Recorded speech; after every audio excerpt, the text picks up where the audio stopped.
थोड़ी देर के लिए तू सोच के देख, तू म्यूजिक इंडस्ट्री के अंदर काम कर रहा है, तेरे पास फेम है, तेरे पास पॉपुलैरिटी है, तेरे पास उस लेवल की स्किल है, तेरे पास उस लेवल की वॉइस है, लेकिन एक कंडीशन है, तेरे पास पैसे उस लेवल के नहीं आ रहे, तेरे को लॉयल्टीज उस हिसाब से नहीं दी जा रही, तेरे को वो म्यूजिक ओनरशिप उस हिसाब से नहीं दी जा रही, क्या तब भी तू इस म्यूजिक इंडस्ट्री के अंदर काम करना चाहेगा विदाउट द मनी? देख, मोस्टली लोगों के आंसर ना नो होंगे। काइंड ऑफ सही भी है कि भाई अगर तू काम कर रहा, तू मेहनत डाल रहा, तू अपने आवाजों से लोगों के कानों में तृप्ति पहुंचा रहा है, भाई तू इन्फ्लुएंस कर रहा है, तू गानों के प्रति लोगों के इमोशन को जगा रहा है, तेरे पे तो हक बनता है ना तू पैसा कमाए। लेकिन ये म्यूजिक इंडस्ट्री इतनी ज्यादा दोगली है ना कि भाई वो उस लेवल का पैसा नहीं देती है। And as a starting phase में प्लेबैक सिंगर को उस लेवल की अप्रिशिएशन घंटा बराबर, क्रेडिट घंटा बराबर दिए जाते हैं। एंड ये जो सारी चीजें मैंने तेरे को बताई ना, ये अरिजीत सिंह के साथ हो चुकी हैं। And that's why Arijit Singh playback singer के रूप में रिटायर हो चुके हैं और उनकी न्यूज़ इतनी ज़्यादा देखने को मिली है। एंड वो अपने करियर के पीक पे थे। एंड मेरे को बात देखिए, चलो प्लेबैक सिंगर के रूप में अपनी पहचान बना पाना ना बहुत ज़्यादा मुश्किल हो चुका है। एंड प्लेबैक सिंगर के रूप में ना आजकल पॉपुलैरिटी भी बहुत ज़्यादा कम हो चुकी है। तुम लोग को ऐसे बहुत ही कम लोग याद होंगे जो प्लेबैक सिंगर के रूप में तुम्हें याद होंगे, या तो पुराने टाइम से चले आ रहे होंगे तब तुम्हें याद होंगे, नए वाले तो तुम्हें आई डोंट थिंक याद भी होंगे कि भाई हाँ उसने वो गाना गाया तो उसने वो गाना गाई थी। एंड ऐसा इस वजह से होने लगा है ना क्योंकि आज के टाइम पे क्रिएटिव फ्रीडम बहुत ही ज़्यादा कम हो चुकी है लोगों के पास। लाइक मैं ये वीडियो बना रहा हूँ, मेरे पास क्रिएटिव फ्रीडम है भाई, मैं कब इस पर कट लगाऊँ, मैं चाहूँ तो इस वीडियो को बनाऊँ, चाहूँ तो इस वीडियो को नहीं बनाऊँ। लाइक म्यूजिक कंपोज कर रहा है कोई बंदा, तो किसी के इमोशंस को फील आउट कराना, किसी के वो एक पर्टिकुलर हिट देना कि भाई हाँ ये बंदा दुख में है तो इसको और ज़्यादा दुख दिलाना, ये बंदा गम में है तो इसको और ज़्यादा गम दिलाना, ये बंदा खुश में है इसको और ज़्यादा खुशी तक पहुँचाना। ये बहुत ही ज़्यादा कम हो चुका है कि बंदे के हाथ में कंट्रोल नहीं है, बंदे को उस हिसाब से चलना पड़ेगा जिस हिसाब से डायरेक्टर ने बोला है। एंड उस हिसाब से चलने के बाद भी उस हिसाब से वो टेस्ट नहीं आ पाता है गानों के अंदर। तुम लोगों को ऐसे बहुत सारे लाइक सॉन्ग्स याद होंगे अरिजीत सिंह के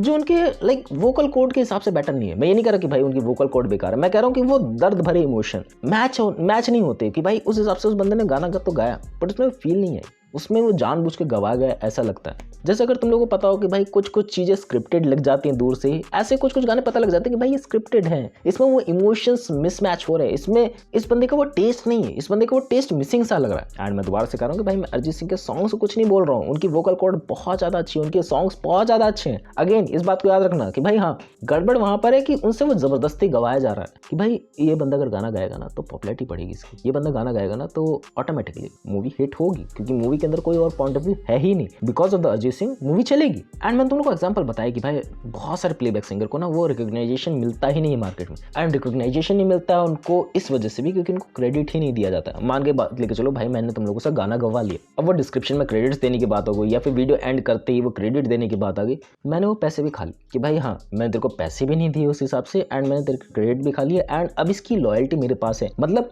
अब ये गाना तू ओन नहीं करता, अब ये गाना मैं ओन करता हूँ, मैं उसके हिसाब से कुछ भी कर सकता हूँ, मैं ही इसके थ्रू पैसे कमाऊंगा। एंड ऐसे बहुत सारे डायरेक्टर, ऐसे बहुत सारे म्यूजिक जो कंपनीज हैं वो करती हैं। अब बहुत बड़ी बड़ी कंपनीज है वो लॉयल्टीज खरीद लेती हैं एंड उसके बाद उनके गानों पे ही हक नहीं रहता। मान के लीजिए मैंने कोई गाना गाया, मेरे गानों पे ही कोई हक नहीं रहेगा, भले मेरी वॉइस उसके अंदर हो, पहले ही कॉन्ट्रैक्ट साइन करवा लिया जाता है कि भाई हाँ अब इसमें हमारी जिम्मेदारी नहीं है, ये गाना हमारा हो चुका है, अब तेरी इसमें कोई भी इन्वॉल्वमेंट नहीं होगी। और ये सिर्फ बॉलीवुड की बात नहीं है, ऐसी बहुत सारी इंडस्ट्री है जो ये सब चीज़ें कॉपी आउट करती है कि भाई हाँ इस तरीके से म्यूजिक को देना है अहमियत, इस तरीके से म्यूजिक को अहमियत नहीं देना है। बहुत सारे डायरेक्टर ऐसे समझते भी कि भाई किस म्यूजिक को अहमियत देना एंड उस किस म्यूजिक के हिसाब से पूरी ओवरऑल मूवी डिपेंड करती है कि भाई हाँ अगर ये म्यूजिक टेस्ट आ गया ना तो मूवी फाड़ेगी। एंड ऐसे बहुत ही कम लोग होते हैं कि भाई जो समझते हैं कि भाई हाँ म्यूजिक वालों को भी पैसा देना है, म्यूजिक कंपोजर को पैसा देना है, सिंगर को पैसा देना है, वो भूल जाते हैं या फिर मेरे को पैसा खा लेते हैं। मूवी का बजट इनका ज़्यादातर चला जाता है एक्टर्स की फीस कास्ट करने में, सो एक बाकी लोगों को पैसे कैसे ही देंगे। तो इन सब चीज़ों का कोई सोल्यूशन है कि भाई ये सब चीज़ें हो रही है गिनौनी कि भाई हाँ बॉलीवुड में इस तरीके से षड्यंत्र रचा जा रहा है प्लेबैक सिंगर के तौर पे। एंड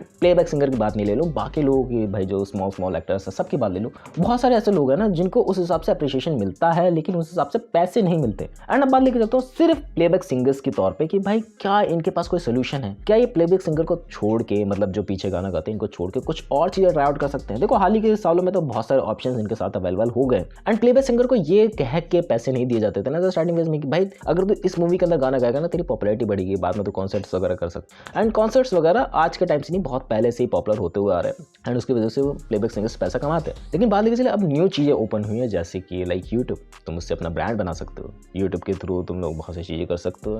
एंड मुझे बताने की ज़रूरत नहीं है कितनी ज़्यादा चीज़ें करी जा सकती हैं क्योंकि 5 साल पहले अरिजीत सिंह ने भी अपना यूट्यूब चैनल चालू किया था जिसने उनकी बहुत ज़्यादा मदद करी है ऐसे मामलों में एंड उसकी वजह से उनका ब्रांड बनने में बहुत ज़्यादा आसानी हुई है। हालांकि उनका ब्रांड बहुत पहले ही बन चुका था लेकिन वो एक है ना एक प्लेटफॉर्म, किधर वो प्लेटफॉर्म यूट्यूब बन गया एंड बाद लेके चलो और भी चीज़ इसमें इवॉल्व होती है, लाइक बाद लेके चले कोलैबोरेशन। भाई अगर तुम बड़े बड़े लोगों के साथ कोलैब करोगे, यू हैव दैट फ्रीडम। उनकी कंट्री के लोग तुम्हें सुनेंगे, हमारी कंट्री के लोग उन्हें सुनेंगे। बहुत सारे लोगों के साथ उन्होंने कोलैब करा था, हम लोगों को याद है। एंड अब प्लेबैक सिंगर के तौर पे तो रिटायर हो चुके हैं, we know it, but now he have a creative freedom.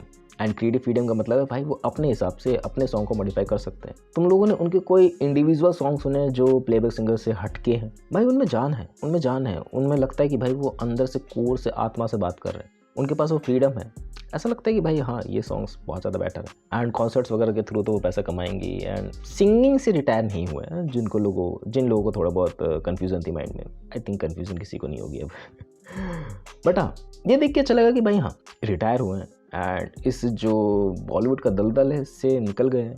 देखो काफ़ी लोग नहीं निकल पाते हैं इस दलदल से, क्योंकि वो फंसे हुए उसी लूप में कि भाई उनकी पॉपुलैरिटी उस हिसाब से हो नहीं रही है, थोड़ी पॉपुलैरिटी बन रही है, उनको क्रेडिट दिए नहीं जा रहे, उनके पैसे दिए नहीं जा रहे, उनकी लॉयल्टी खा ली जा रही है। लेकिन जिनके पास फेम आ चुका है उनके पास वो चॉइसेस है कि भाई हाँ वो इस चीज़ को छोड़ सकते हैं। एंड जिनके पास फेम आ चुका है उनको पैसे मिलते हैं। ऐसी बात नहीं कि भाई जिनको पैसे ही नहीं मिलते। जिनके पास फेम है, जिनके पास पॉपुलैरिटी कि भाई हाँ अगर ये बंदा ये गाना गाएगा ना तो ज़रूर ये पॉपुलर हो जाएगा, तो डेफिनेटली उसको उस हिसाब से पैसे दिए जाते हैं। पहले नहीं होता था ऐसा, एज अ स्टार्टिंग पेज में नहीं होता किसी के साथ, क्योंकि इंडस्ट्री ऐसी है कि भाई बिजनेस में बैठे हुए हैं पैसा जेब में दबाने के लिए। Lot of thing. And you already know कि भाई क्या चूचलेपंती चलती है। मैंने ज़्यादातर तो एक्सप्लेन कर दी चीज़ें, मोटा मोटा तुझे भी पता होगा। मिलते हैं नेक्स्ट वीडियो में, बाय।